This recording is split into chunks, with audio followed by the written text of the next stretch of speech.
ఓం నమః శివాయ.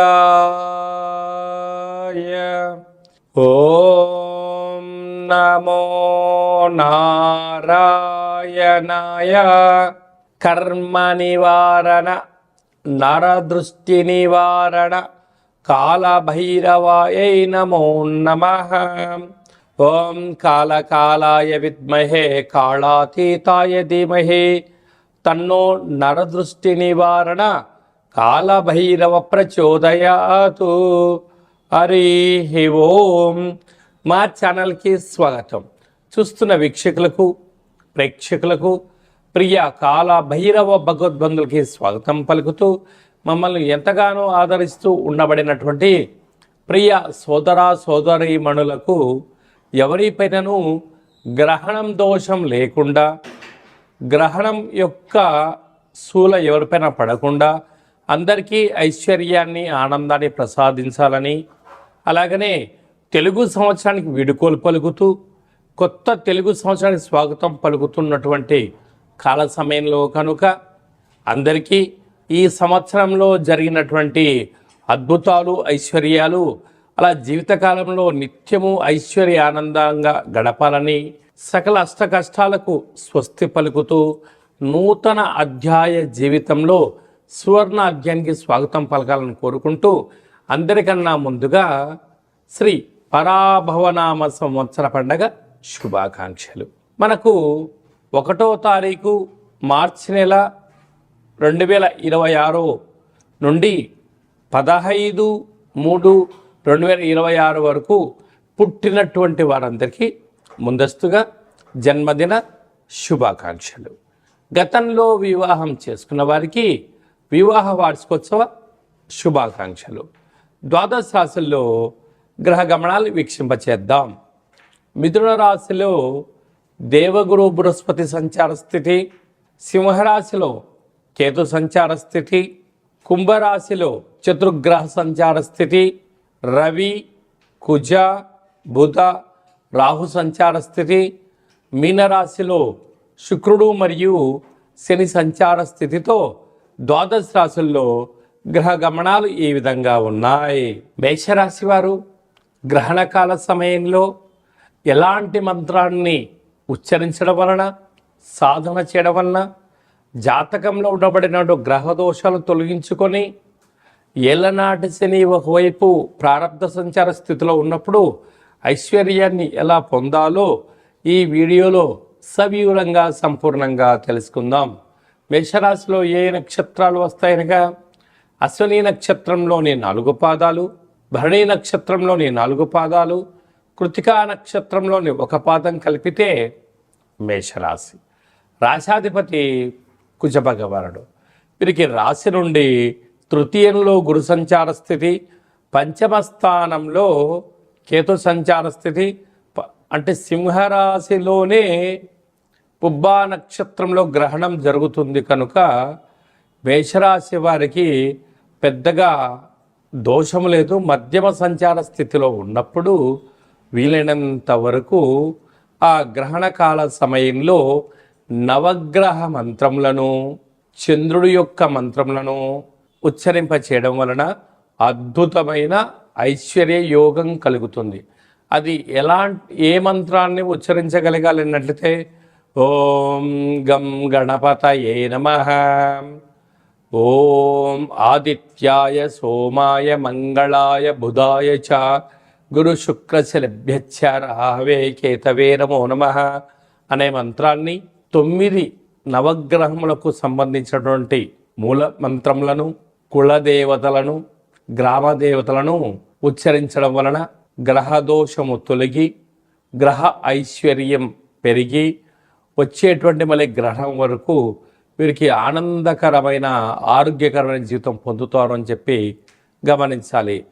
ఏడాది తర్వాత ఏకాదశి స్థానంలో కుంభరాశిలో చతుర్గ్రహ సంచార స్థితి, అంటే లాభస్థానంలో ఆత్మకారకుడు రవి, రుణరోగ శత్రుకారకుడు కుజుడు, బుద్ధికారకుడు బుధుడు, కళత్రత స్వరూపమైనటువంటి శక్తి స్వరూపమైనటువంటి వాస్తు నరదృష్టి కారకుడైనటువంటి రాహుతో కలిసి కుంభరాశిలో ఏకాదశంలో 4 గ్రహాలు ఉంటున్నాయి కనుక మేషరాశి వారికి చాలా యోగదాయకం అని చెప్పి గమనించాలి.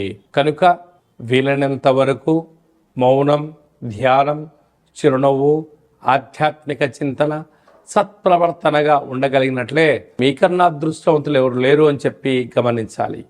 వ్యయంలో శని భగవానుడు అక్కడ శుక్రుడితో కలిపి సంచారం చేయడం వలన నూతన ఆభరణాలు, ఇంటి స్థలాలు, క్రయ విక్రయాలు స్వల్పంగా యోగించడం కలుగుతుంది. కనుక పెట్టుబడులు పెట్టేటప్పుడు 1కి 100 సార్లు ఆలోచించగలగాలి. కనుక మేషరాశి జాతకులు ఒకవైపు ఏలనాటి శని సంచార స్థితిలో ఉండగా ఏకాదశ స్థానంలో చతుర్గ్రహ సంచార స్థితి, ఇందులో గ్రహణకాల సమయంలో ఉండడం వలన గ్రహణ తదనంతరము యథాశక్తిగా బొబ్బర్లను, లేకపోతే పాలను, లేకపోతే బియ్యాన్ని, లేకపోతే స్వయం పాక దానాన్ని బ్రాహ్మణుడికి ఇచ్చి రుద్రాభిషేకం చేసుకోవడం వలన సకల గ్రహ దోషాలు తొలగి ఐశ్వర్యం కలుగుతుందని చెప్పి కూడా గమనించాలి. మార్చి నెలలో ప్రథమార్థంలో ముఖ్యమైన పండగల గురించి క్లుప్తంగా, సవివరంగా, సంపూర్ణంగా తెలుసుకుందాం. మనకు 3వ తారీఖు 3వ నెల 2026వ సంవత్సరంలో మనకు చంద్రగ్రహణం జరుగుతుంది. కనుక చంద్రగ్రహణము మధ్యాహ్నము 3 గంటలకు ప్రారంభమయ్యి సాయంత్రం 7 గంటల వరకు కొనసాగుతుంది. కనుక 3 గంటల ముందరలోనే భోజనం చేయాలి. కనుక 11 గంటల లోపనే అందరూ భోజనం చేయండి. గ్రహణకాల సమయంలో వీలైనంత వరకు తినడం, వాదించడం, కోపతాపాలకు అవకాశం ఇవ్వకుండా మౌనం, ధ్యానం, ఏకాగ్రత, సత్ప్రవర్తనగా ఉండగలిగినట్లయితే గ్రహణ దోషం తొలగి రాబోయే వచ్చేటువంటి గ్రహణం వరకు ఎలాంటి ఆటంకాలు ఉండవని చెప్పి గమనించాలి. గ్రహణకాల సమయంలో నిల్వ ఉండబడిన వస్తువులను ఆ రాత్రి కానీ మరుసటి రోజు కానీ దయచేసి భుజించవద్దు.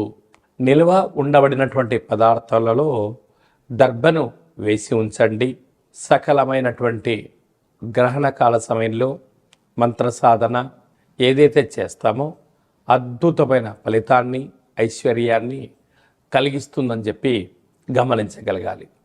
11వ తారీఖున పాల్గొన మాస బహుళ అష్టమి, అంటే ఈ తెలుగు సంవత్సరాదిలో చివరి అష్టమి కనుక ఈ సంవత్సరంలో జరిగినటువంటి అష్ట కష్టాలను తొలగించుకొని రాబోయేటువంటి శ్రీ పరాభవనామ సంవత్సరానికి స్వాగతం పలుకుతున్న కాల సమయంలో ఇంటిలో శుద్ధి పెట్టుకొని నింబకుస్మ దీపాన్ని కానీ, నారికేల దీపాన్ని కానీ, అలా కుష్మాండ దీపాన్ని కానీ పెట్టి కాళ్ళ భైరవ స్వామి యొక్క స్మరణ, ధ్యానము చేయగలిగినట్లయితే సకల అష్ట కష్టాలు తొలగిపోయి ఈ సంవత్సరంలో మనపైన ప్రసరించినటువంటి నరదృష్టి, శత్రు ప్రభావాలు అన్నీ తొలగిపోతాయని చెప్పి గమనించాలి.